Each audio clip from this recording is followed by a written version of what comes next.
Hello everybody, good morning, welcome to the United Stands. I'm Mark Goldbridge and this is your latest Manchester United news as David De Gea potentially could return to Manchester United in what would be absolutely sensational. We've also got story of a potential Garnacho ban, which has got nothing to do with scuffing the penalty spot on the in the Champions League game. This is, look, it's not been picked up by many people, but we're going to bring it in. This is in relation to a tweet apparently he made the other night with potential racial connotations. So we'll talk about that. I mean, for me, this has got the Cavani scenario written all over it. I think Bernardo Silva had this as well.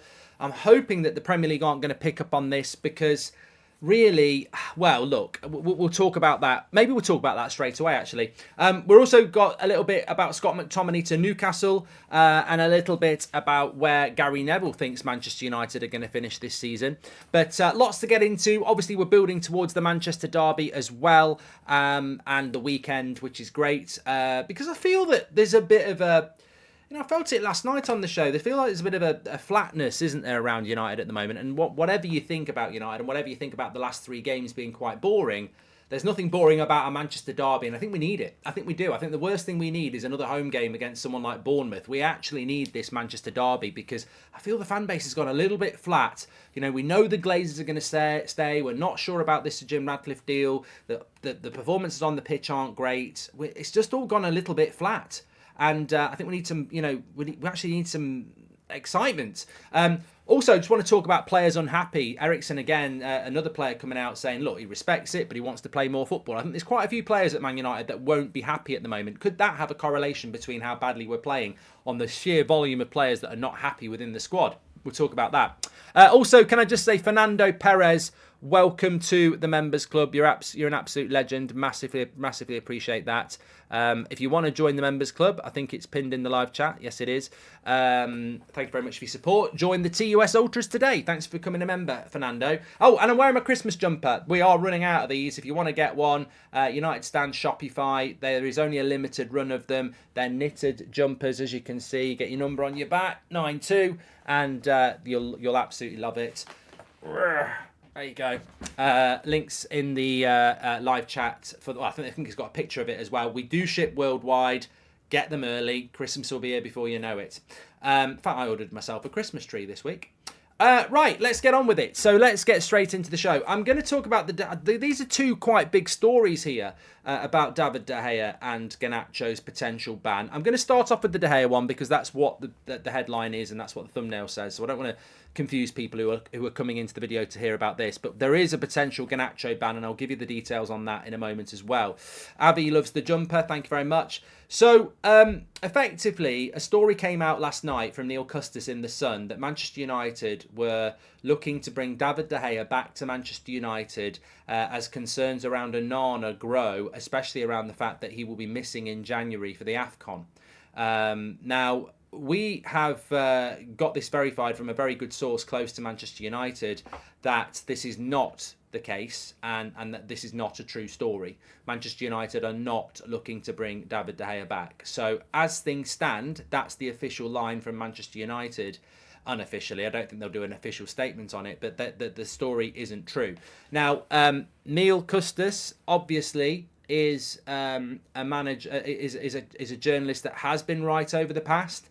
But remember, this is the journalist that said in late August or early September that Qatar would have bought the club by October. It's October and Sir Jim Ratcliffe's got the club. So that Qatari story was never true. And as we know from Fabrizio, the only time that Qatar ever felt confident was in March, not through the summer. So this story that Qatar were going to buy Man United in October clearly wasn't true. And I would suspect from what we're hearing that the David De Gea story isn't true either. Never say never, but from what we're hearing, it's not true. What are your thoughts on that? I mean, look, let's do a quick poll. I mean, as I say, as we understand it, it's not true. Would you bring De Gea back? Yes or no? Get in the poll there. I'll be honest here. I couldn't move last night for people on Twitter saying Goldbridge will be in his bedroom whacking one out to this news. I mean, it's a horrible thought, isn't it? I've never made football sexual, so certainly the return of David De Gea is not going to send me to my room to do things like that. But my honest answer to last night and tonight would be, and today as well, I would say no. I would say no, and if I was David De Gea, I would say no as well. I think you've got to have morals in life, and if I was David De Gea, I'd tell him I'd tell him to shove it. I'd say absolutely not. I don't think United are looking to do it anyway. Maybe they did ask him and he said no, but it's not going to happen. And if I was David De Gea, I'd tell him to shove it. I'd say absolutely not. No, I'm not doing it. I thought you treated me like a fucking idiot in the summer. All the best in the future. I'm not coming back anyway. So from De Gea's point, I wouldn't do it. From Man United's point, why would you do it? Why would Erik ten Hag get rid of a goalkeeper that won the Golden Glove last year, that knows how to play in goal for Man United, has all the experience and calmness and dressing room influence that you need? Why would you get rid of that and then say a few months later, oh, could you come back for the AFCON that I knew was going to happen anyway? I mean, it's not like Man United when they bought Onana didn't realise that he might go and play in the AFCON. Like, it just makes no sense on any level. I think what's happened here is David De Gea's back in Manchester sorting some things out, probably selling his house, I don't know. He's met for dinner with Bruno and everyone, and somebody has put 2 and 2 together and made 6. It makes no sense for David De Gea to do it because of how he was treated. It makes no sense for Ten Hag to do it because it undermines him. And also, where are we finding the money from to give David De Gea, 200 grand a week, something like that? It makes no sense. And also, what about Binder? So no, it makes no sense for me. I'm not going to say anything more than that. As I said, if I was De Gea, I'd tell him to shove it anyway.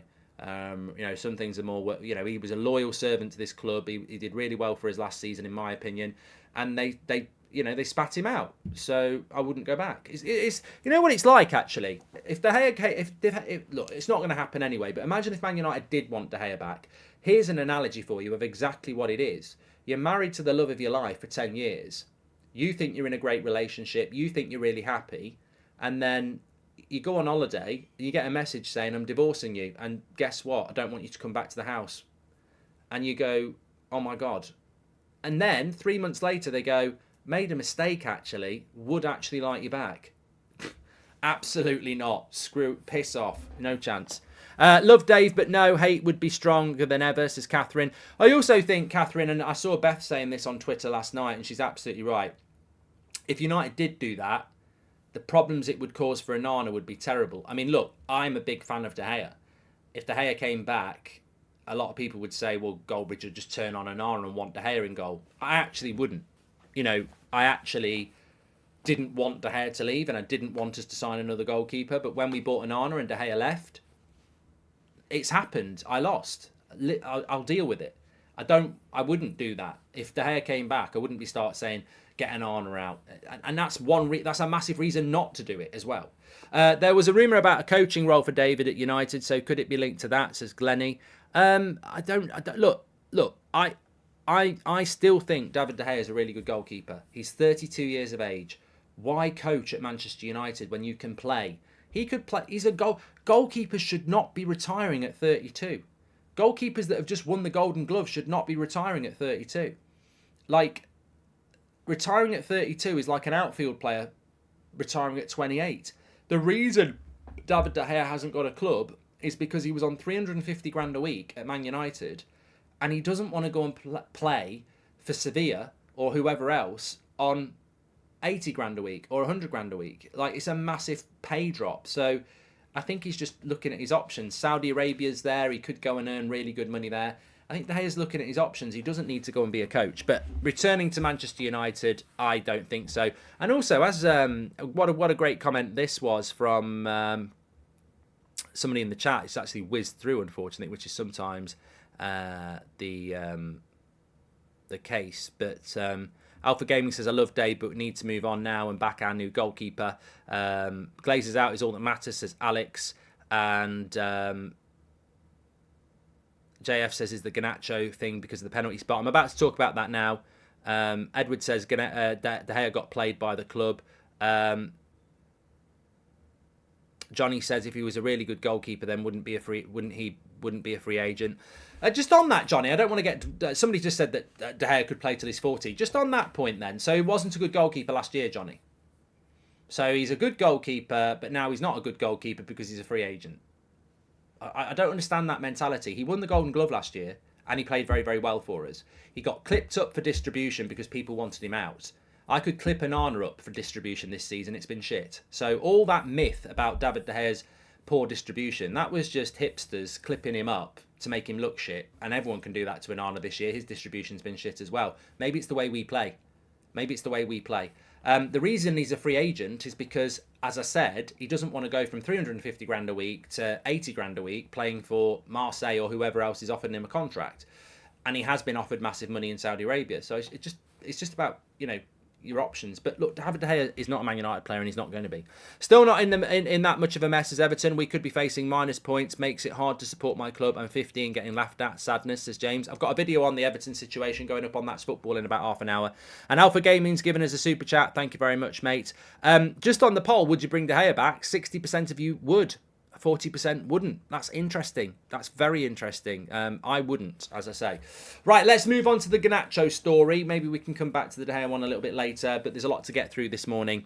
So, I was not aware of this until this morning, and I will read you this out because I don't want to get misquoted that this is coming from us when it isn't. So, let me just read this. I mean, I've seen it in a few articles, but it's coming... This is from the Metro.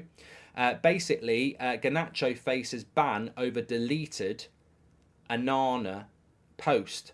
Garnacho was one of several United players to pay tribute to Onana's heroics on social media.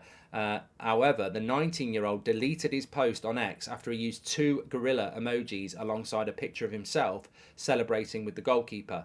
The Argentinian initially edited the original post to remove the gorilla emojis and left the image on his timeline before it was deleted altogether. This was made just after midnight and was visible for users on X for around 15 minutes before it was deleted. Cavani was also banned for 3 games for doing not something similar, but posting something that was deemed to be racial. The FA rules on this are that deleting an inappropriate posting whilst advisable does not necessarily prevent disciplinary action being taken. Look, I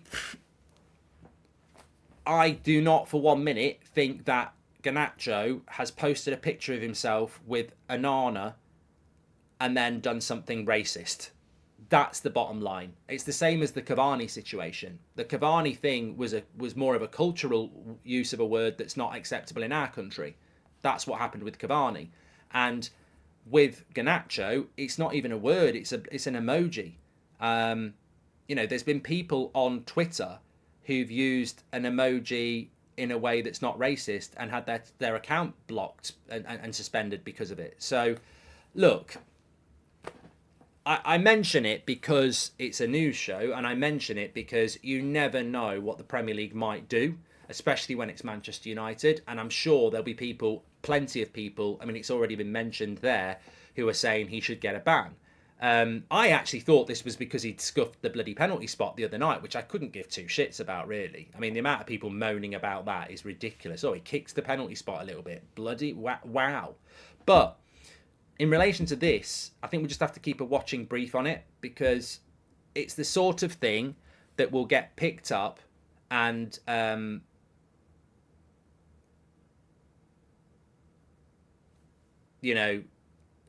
deemed to be racist. But I don't. I'm with Ziz. I just don't think it's that deep, and he didn't mean anything sinister by it.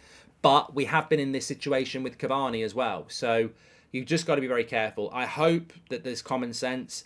The bottom line is, it's a young player celebrating a goal with a goalkeeper that he really likes. There's just no racial connotations to it. Some people just want to see things that aren't there. Of course, the fact that he deleted it quickly was wise, but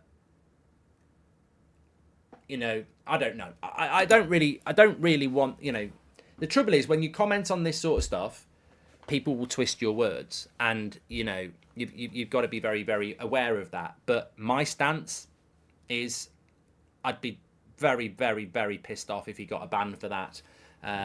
But the media are reporting that there is a potential ban coming for it. It's a Champions League game for a start. I mean, does the Premier League have any authority, or the FA have any authority on that? I don't know. Let's just wait and see. But look, the world we live in at the moment, you just don't know. But I just, you know,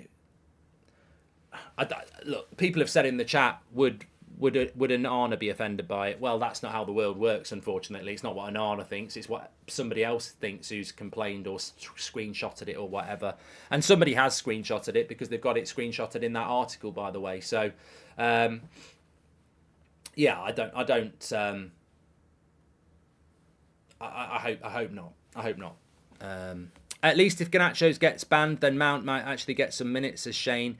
And there was a rumour about I've done that one from Glenny Boy as well. So look, it's not that it's frustrating news. But you know what? I would not be surprised, because I've seen this with United over the years. All sorts of things. We always seem to get, you know, the Casemiro red cards. You know, we always seem to be the target if anything like this happens. But just, yeah, as I say, it's there in the news this morning. Keep an eye on it. It's not because of the penalty spot thing. It's because of a post that happened. I mean, look, I wasn't even aware about it until this morning. So all day yesterday, nobody was even bloody talking about it. And this is just how, you know, much scrutiny there is on Manchester United players, isn't there? Because he's put he's put something out for 15 minutes, and lo and behold, somebody's gone, bang, there we go. And you just have to be very careful, don't you? You have to be very, very careful, because people are looking to take you down all the time. Did Garnacho even post it? You know, that's the thing. Does Garnacho run his own social media? I don't know. A lot of them don't, so I don't know. The yes or no is, would you bring De Gea back? Yes or no? 61% of you would. I'm going to end that poll now. Max says, are you still doing the live show near Christmas time? Yes, we are. Links in the video description. Special guest will be announced next week. We've got our auditions. You can still apply for those if you want to be part of the auditions in the afternoon. We're doing like a United Stands Got Talent in the afternoon at the venue, which we're going to be filming. If you want to be part of those, send us an email to that'sfootballmedia@gmail.com. You're very welcome. And then on the evening, it's the Christmas show, where everyone's going to be involved in that cracking night. Quizzes, gifts, Santa Bridge. It's going to be a great night. It's the night before we play Bayern Munich as well. So it's the Monday night United Stand show, and then the Bayern Munich show's on the Tuesday. So you want to make a early Christmas trip to Manchester, what a night that's going to be. You can get your tickets while they're there. Links in the video description. Looking forward to it. Look, as I say, with the Garnacho thing, hopefully common sense will prevail and nobody will do anything about it. But just be aware of that. So we've spoken about De Gea. We've spoken about Neville. Just very, very quickly, I got this information from quite a decent source last night on a WhatsApp. And they said, keep an eye on Newcastle and McTominay. And I said, we're not going to sell McTominay in January. And they said, well, Newcastle have always liked McTominay, and with the Tonali situation, it's exactly the sort of deal that Eddie Howe would like to do. Eddie Howe will be looking for a midfielder that can come in, that knows the league and can go straight into his team, and he likes McTominay. I'd do that deal. 100%. 100% I would do that deal, because I just don't think Scott McTominay's worth 30 million quid, and we should have done the deal with West Ham. And if Newcastle want to take him for 35 or 40 in January, I'd do that deal while you can. I just don't think he's ever going to be, for Manchester United, a player that starts games for Manchester United. And I think with the likes of Mainu coming through, Gore coming through, Mabry coming through, and potentially signing another new midfielder in the summer, I just think McTominay doesn't naturally have a place at Manchester, and Mason Mount's still at the club as well. So look, Scott McTominay's done really well in the last couple of games, scoring goals. I don't think he played very well against Sheffield United, and I don't think he played particularly well against Copenhagen. But you know, he's come in, he's done a job, but there's no longevity in that. We know he's not a player that's going to take us into the top four. So if you know, Eddie Howe's been a big admirer of McTominay for a couple of years now, I'd let them take him. And if I was McTominay, I'd be looking to make that move, because there's a manager that wants you. And look at what Eddie Howe has done with the likes of Dan Burn and Kieran Trippier and Gordon and Barnes, and I think it's a good move all round. I just don't think United will do it, but I do think it would be a good move all round. So keep an eye on that. I think there should be a social media ban within the club just to silence all press around the players and let them concentrate on football, says Netflix and Chilwell. And you may have to grow a beard, Mark, says David. Why is that? And as far as I know, it would be UEFA who will take action if any is needed, as it was during a Champions League match. So I don't think the Premier League can do anything. Well, it's on his social media at midnight, mate. So I don't know. Look, I don't know. It depends. Yeah, it depends. Look, the same thing happened with Cavani a few years ago. I don't think that should have happened to. I don't think it should have happened to Cavani. I know what he said. It was a racial term in this country, but in his country, I think it's a term that gets used quite a lot. Cavani got a 3-match ban for it, and he was very pissed off about it. We just have to be careful and see what happens in relation to that. Something else I just wanted to bring into the show as well. Eriksson was given an interview saying that he's here to do a job at United. He's not happy about the minutes he's getting, but he can't do anything about it. It just got me thinking about I'm really at the moment trying to figure out why we're playing so badly. And I think as a huge fan of Ten Hag, and I want us to do well, and I do believe we can do a lot better, and I do believe there's still a chance we can get to the latter stages of the Champions League or the knockout stages. I think we can still get out of that group. I still think we can get into a race for top 4. It's going to be difficult. But I would also acknowledge to the people who think that's nonsense that to do that, we've got to play better football. I mean, I'm not a fantasist. We are playing shit this season. And that's me as a fan of Ten Hag. That's me as a fan of the project he's got. I can still be honest and say, real talk, we are playing shit. Like Wolves, we were crap. We weren't great against Forest. Spurs away, I thought we were okay. Arsenal, I thought we were okay. But Burnley, rubbish. Palace, rubbish. Brighton, rubbish. Brentford, rubbish. Sheffield United, not much better. Copenhagen, a little bit better, but not great.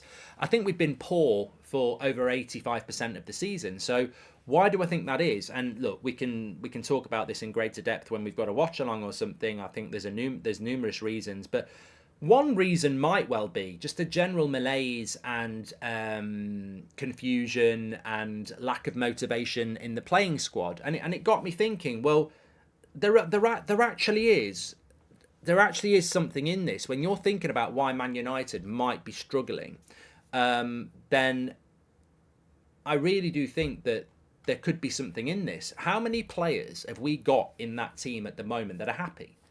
They're happy with their game time and they're happy with their form. And the honest answer is not many. So maybe this has happened in football before, and maybe this is what's happening to United. Maybe the general problem that Ten Hag is having is a squad that's just very unsettled. And not because they don't like Ten Hag, but they're unsettled because they're not getting the minutes they want, or they're unsettled because they're not in the form they want. And when you look at it like that, I wrote a list of players down here who might be unsettled for various reasons. So you've obviously got Sancho, we know about that. You've got Marcus Rashford, who obviously won't be happy with his form at the moment. I think Bruno might be in that state as well. Not unhappy with Ten Hag, not, rebellious, just not happy with their form, and mentally that might be having an effect. When you're happy and confident, everything goes right. When you're not happy and you're concerned, things start to go wrong. So you've got Sancho, Rashford, Bruno. You've got Eriksson not getting the minutes that he wants. You've got Mason Mount, new signing, not getting the minutes he wants. You've got Anthony, who's had a disruptive start to the season, not in the form that he wants to be. You've got Amrabat, who, has been all over the place and has not settled yet. You've got Casemiro, who's been criticised and not playing at the level that he wants to play at. You've got Varane, who's had injuries, so, he's still trying to find that stability. You've got Garnacho not getting the game time he maybe should be getting. You've got Anthony Martial not getting the game time he should be getting as well. So that's 11 players straight away who just, for various reasons, I think probably won't be as settled mentally as they could be. Well, that's a lot of players in that team that are either, not playing the way they want to be playing or not getting the minutes they want to get. So it's just very unsettled at United at the moment. And one thing we had last year, we had a smaller squad and it was very settled. That back five was pretty much the same all the time. It was always Shaw, De Gea, Wan-Bissaka, Varane, Martinez. That midfield three was pretty much Casemiro, Eriksson and Bruno. And the front three was pretty much, well, it was always Rashford, Anthony played a lot, and then obviously Martial would be injured, so it'd be someone like Weghorst. I just think the team is not settled at the moment, and that can have an impact. A psychologist is needed, says Pigteats. Pigteats. But yeah, you know what? I think that this, I'm really into this, because I look at Spurs, I look at Arsenal, I look at Liverpool, I look at Brighton, look at Newcastle, look at Villa, all these teams above us in the league, and the one thing that they have is chemistry, togetherness, style of play, whatever you want to call it. And I look at United and we haven't got any of those things, and I think it's just not settled at United. That doesn't mean that I think there are simplistic things where you can say the players have turned on the manager, the coaching's not good enough, or they're tired. And those three things are just headlines. Actually, they don't need to have turned on the manager to not be performing as a team. I don't think we're performing as a team because I think that there's just so many players that are unsettled at the moment, and I think it's lack of game time, which leads to lack of sharpness and disillusionment. Or those that are getting a lot of game time are in bad form, which leads to frustration and lack of confidence. And I just think, and on top of that, you've got injuries. So we've got this cocktail at the moment that is basically players that are playing but are lacking confidence and out of form, players that are not playing enough, so are lacking sharpness and confidence as well, and injuries. And that's three factors in the squad that is taking up a large proportion of our squad. I mean, in our team at the moment, who's playing well consistently? Probably Højlund. Probably that's about it. Consistently playing well across the season. So there's a hell of a lot of improvement for United. But I do still live in hope that there's a spark that will,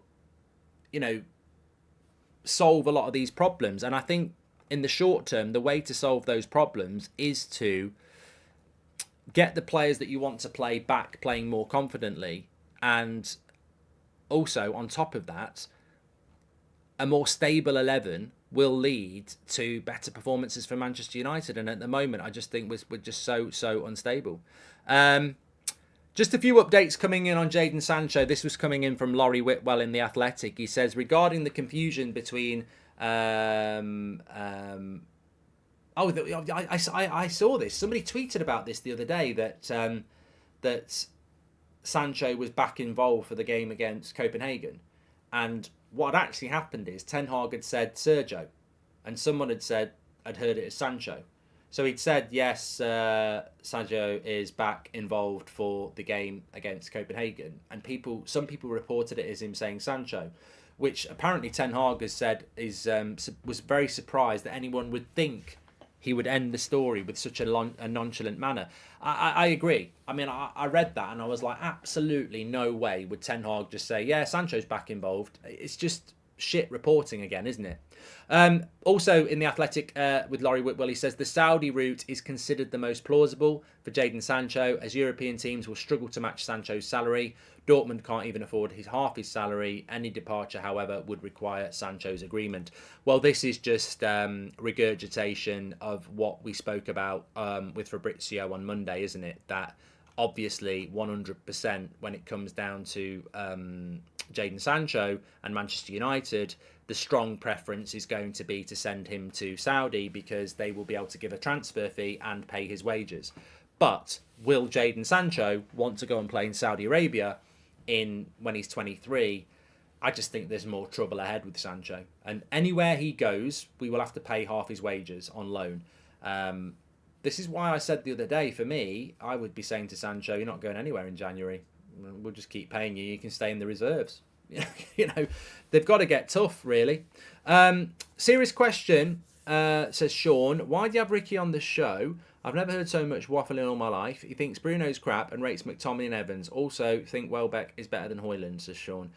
Oh, come on. Ricky's been part of the United stand for years. I love Ricky. He does the live shows with me. It's all about opinion, and I think that's part of the charm with Ricky, isn't it? The fact that he has these different opinions. I mean, how he thought Scott McTominay was man of the match the other day was actually quite endearing. But no, I'm not having any of that, Sean. I love Ricky. I think he's great. Great guy. And you'll see at the live show how popular he is. He's Absolutely incredible. I tell you what, I think these are going to sell out. We've had 500 product views in the last half an hour. So if you want to get one of these, get them delivered for Christmas. We do ship worldwide. They're lovely knitted Christmas jumpers. And when they're gone because we only ordered about 500 of them. So links in the live chat for that, or United Stand Shopify. Get them while you can. Keel says, Ricky FC for life. Yeah, Ricky's fantastic. I love Ricky. Look, he doesn't get everything right. I don't get everything right. I mean, I think the passionate thing about football is that people always think they're right. I'm definitely not always right. And I think that for anybody, nobody's always right about football. And if anybody was always right about football, they wouldn't enjoy it, because it's always about having those different opinions, isn't it? I got sent something this morning. Any chance that you do FPL videos, says Jack? Well, we always talk about Fantasy Premier League on the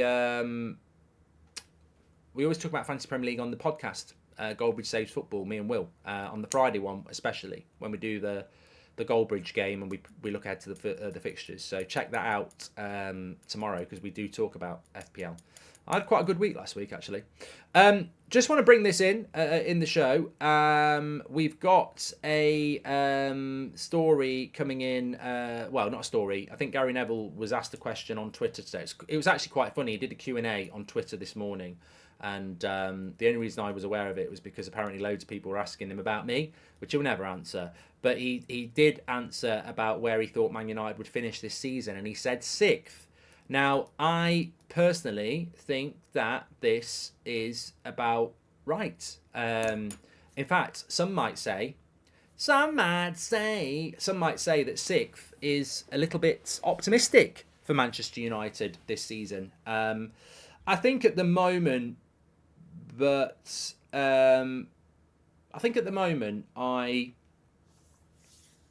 I would say Man City, Liverpool, Arsenal are not going to get caught by United. But I live in hope that Spurs, Newcastle, Aston Villa, Chelsea, Brighton are all gettable. So you could position United somewhere between 4th and 8th. And with the squad we've got, I think we should be positioning ourselves in there. We could get 4th this year. We could get 4th, because if you say Man City, Liverpool and Arsenal, we're not going to get anywhere near. Spurs could fall away. Villa could fall away. Brighton could fall away.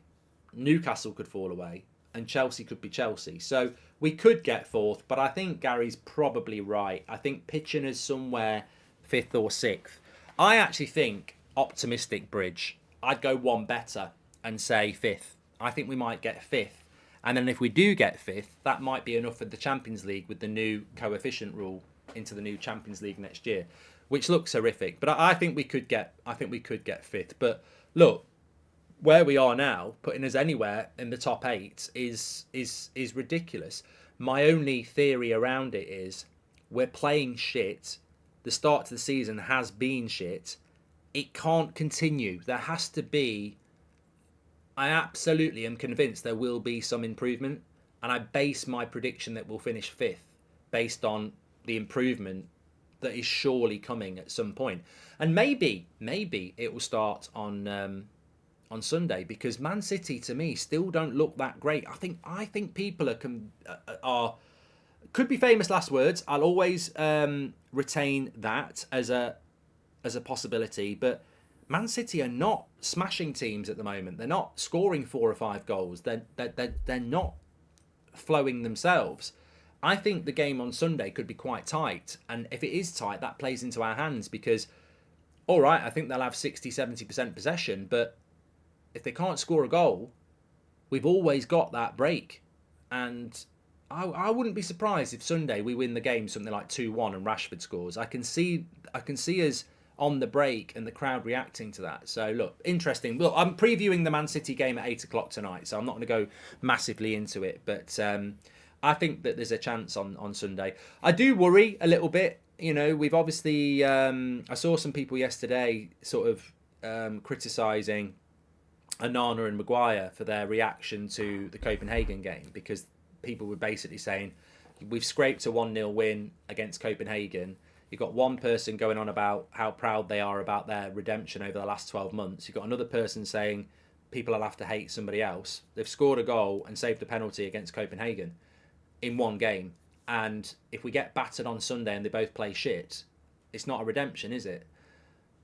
I think it's a bit harsh, that opinion, to be honest, but it does concern me a little bit because we know we've got players in that squad that are like this. Solskjaer admitted it. Solskjaer said himself, there's players in that squad that think they're better than they are. And it does worry me a little bit that we cheerlead one result when real winners cheerlead at the end of the season. If I was the Man United I got brought up with, players wouldn't be coming out after a game against Copenhagen and going, look, I'm back and everything like that. You do that at the end of the season. But we know this is United's problem. We can win a game and then completely down tools in the next one. But we need to find some consistency, and I think it has to start on Sunday. We've got to win on Sunday, really. Thanks everyone for watching. Smash the like on the video, and I appreciate everyone tuning in. Christmas show, links in the video description for those people asking about that. It's going to be a cracking night. Christmas jumper is United Stand Shopify, or the links in the live chat. Get them ordered while you can. We've got the call-in today. I knew there was something call-in today, so get ready for that. Love the call-in show on a Thursday at 4 into the weekend, looking ahead to Man City and all the other problems. It's your chance to have your say. I love watching the call-in. That's on at 4, so make sure you subscribe. I'll speak to you all in a bit. Take care.